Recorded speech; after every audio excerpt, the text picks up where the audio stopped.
Plaintiff Benji Hickman and his fiancée Brooklyn Maytovey say after Benji lost his wife and kids in a house fire, he became addicted to meth.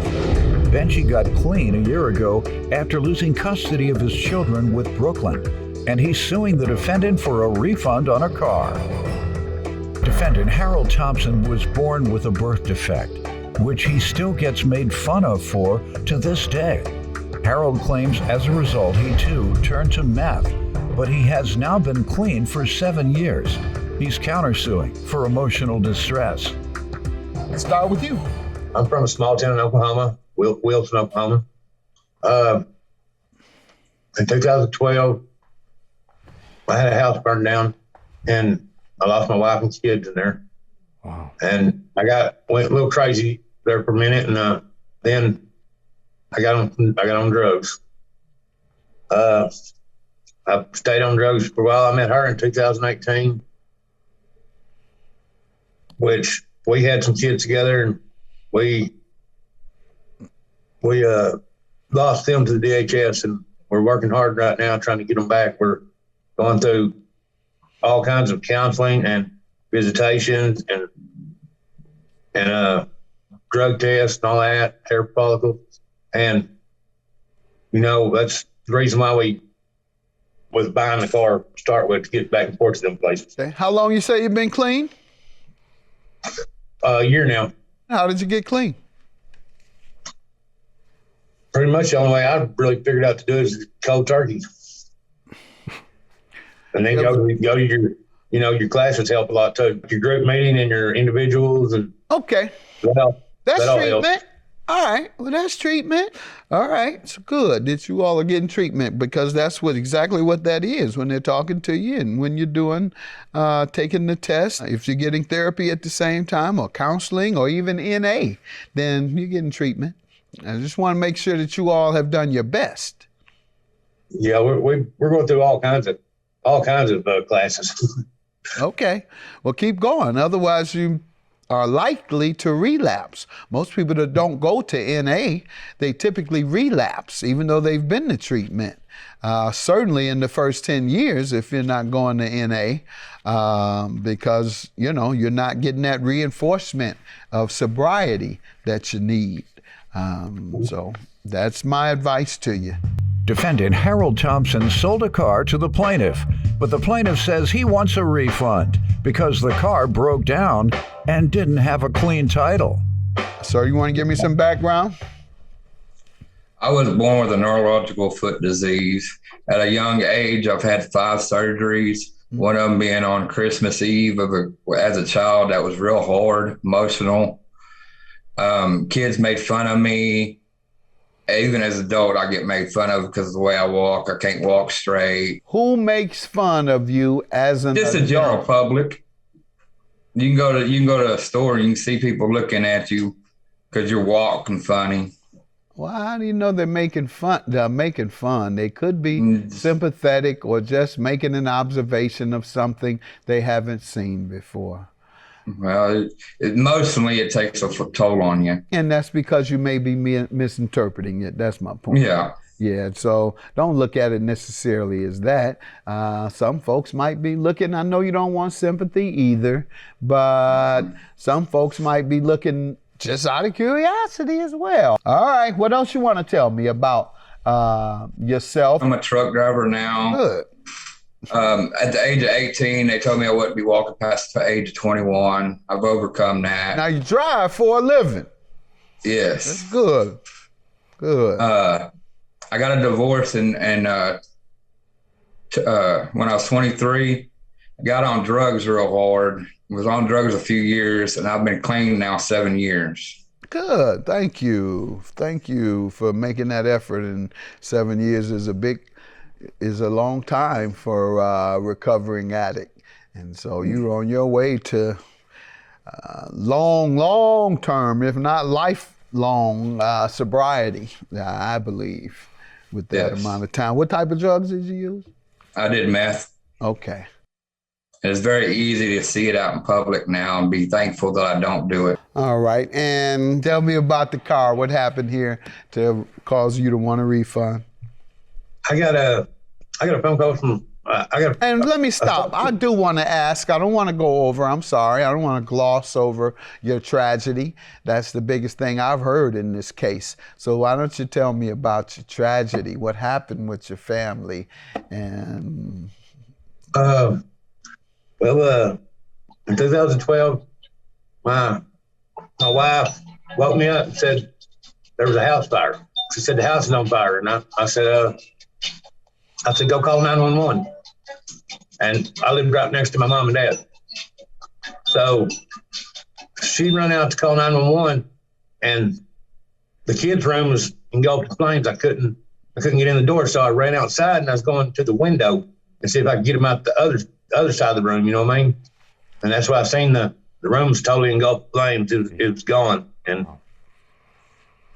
I guess my wife had went over there and knocked on the wall, my parents' wall. And then she come back and she went back in the trailer. And I didn't know she went back in the trailer, because if I would have, I'd have went in there with her and laid down beside her. But she went back in and she went with them. Sorry to hear that, sir. And I didn't find out till I had burns and smoke inhalation, and I didn't find out till I got out of the hospital. When I got out of the hospital, the medical examiner met me outside and told me, I mean, I already knew the kids was gone, but he told me my wife was gone too. My daughter was born on my birthday. 7 years later, she died on my birthday. It all happened on my birthday. you lost your family on your birthday. Yeah. Your entire family. You're the first case that I've ever had that I would say I might have done the same thing. Relating to drugs and heavy drugs, I might have done the same thing to relieve that trauma and that pain. It ate me up for a long time, but I just had to learn to start living in the future and not living in the past. Yeah. All right. Sorry to hear that. And I guess this gives us another opportunity to explain to our viewers that it's not always recreational drug use leading to addiction. There's also, in my opinion, the most prevalent reason for drug addiction. I think the most prevalent is to reduce the pain and trauma that one feels mentally. And that pain and trauma comes from incidents in their lives, whether it's abuse as a kid, whether it's abandonment, which is abuse, or the trauma, particular trauma, or whether it's using drugs to escape the pain of poverty and escape your condition. When you're impoverished, it's painful. And it's particularly painful for men to not be able to provide for their family.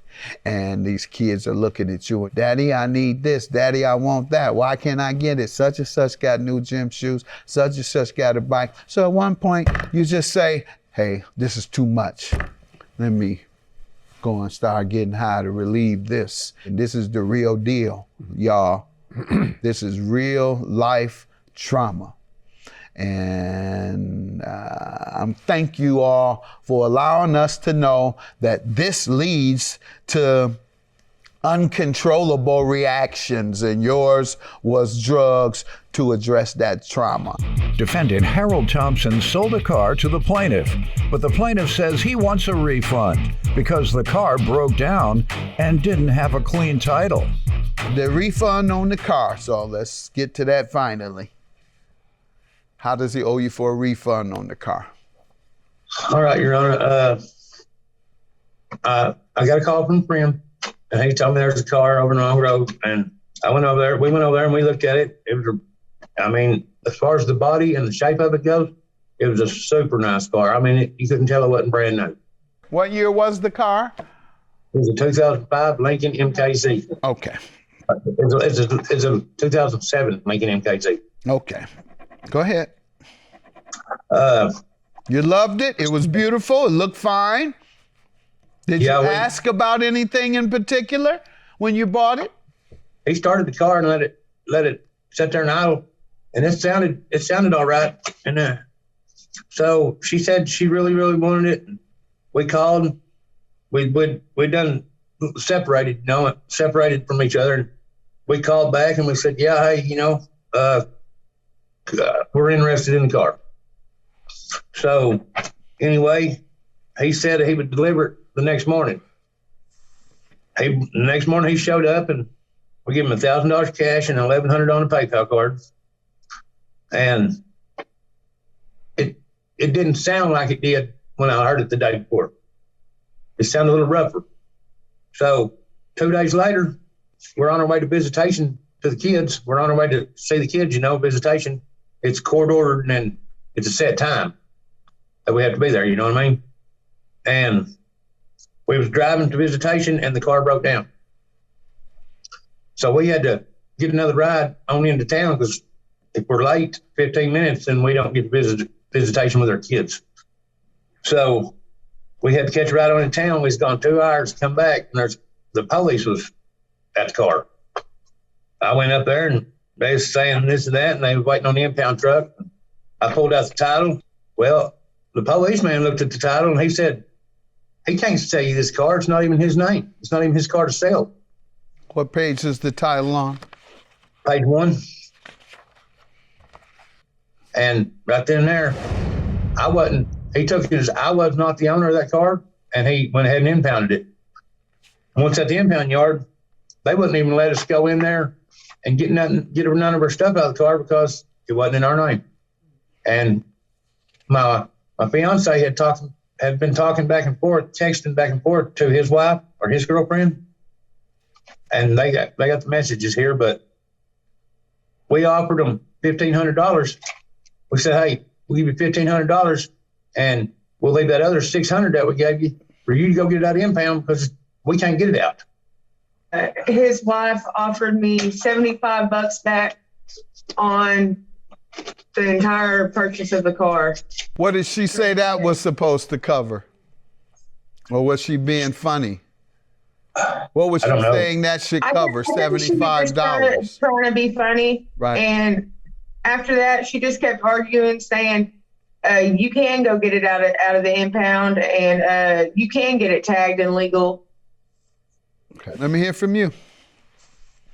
Yes, sir. I posted the MKZ on the Facebook in July. The end of July, they contacted me. We met up, showed them the car, started it, told them everything that was wrong with it. The next day, I told them I'd deliver it. They were having problems getting all the cash, so we took PayPal and cash. About 3 weeks later is when after we delivered it, is when we got contacted from them about it being impounded. He said the engine went out in 3 days or 2 days. You know anything about that? It's an as-is purchase. No, I'm asking you a question. Do you know of the engine going bad 2 days after this as-is purchase? Do you have any evidence of when it went bad? On page 3, towards the bottom of the page, I asked something about, I said, hey, your husband said he was going to come and put some sensor on the car, because that's when the car started messing up initially. And then it just progressively got worse. He wasn't telling the truth. He wasn't telling the truth about, he told me everything was wrong with the car because the cams shafts were bad. All that can be wrong, and he doesn't owe you a dime if all that is wrong and it's as is. The only issue I'm trying to get to is how long was it after purchasing that the engine went out? He says 3 weeks. That's a big difference. It was August 10th. That's a big difference in an as-is purchase. Defendant Harold Thompson sold a car to the plaintiff, but the plaintiff says he wants a refund because the car broke down and didn't have a clean title. What's your counterclaim for? Emotional distress. My wife is beside herself. We were trying to do things, making side money, flipping cars, and it's just made her all kinds of distress. Okay, so because your wife is beside herself, you want $1,500. How about you? Where are you at with yourself? I've lost my job. I mean, I've lost days at work. No, are you beside yourself or away from yourself? Do what? She has to sue. That's my point. I'm asking what happened to you. Well, with my your loss of emotions. time at work, my stress of having to deal with all this. I've gone to the tow truck company. When what about the title? He says there you did not give them a clean title. I gave them a clean title. It was notarized. It was not in my name, but it was ready to be transferred. How can you sell them something that's not in your name? I've done it. I've had bought cars that way many a time. All right, you've sold things that weren't in your name? Yes. When you buy a car, you get a title before you can flip it. You can't flip anything until you get a title. I've never put them in my name. Right. I've always got. How can you own something that's not in your name, sir? I see the problem here. He's selling other people's things. You didn't even own this car. Have a good day. Your claim is dismissed. Sorry that your wife is beside herself. Tell her to get herself together because you violated the law, committed fraud, and you admittedly do that all the time. And so your judgment is granted for $2,100 and yours is dismissed. Have a good day. Thank you, Your Honor. I don't know, he thought I was a sucker and you sold me a car. You know that motor was bad. No, that motor ain't bad. It's I wrong. delivered it on a trailer. Yeah, I think you delivered on the trailer that day that you had on the. No, my buddy had a trailer. We were going to get a car out there by your house. The only reason why that trailer was ever there. That was the best looking piece of junk I've ever owned.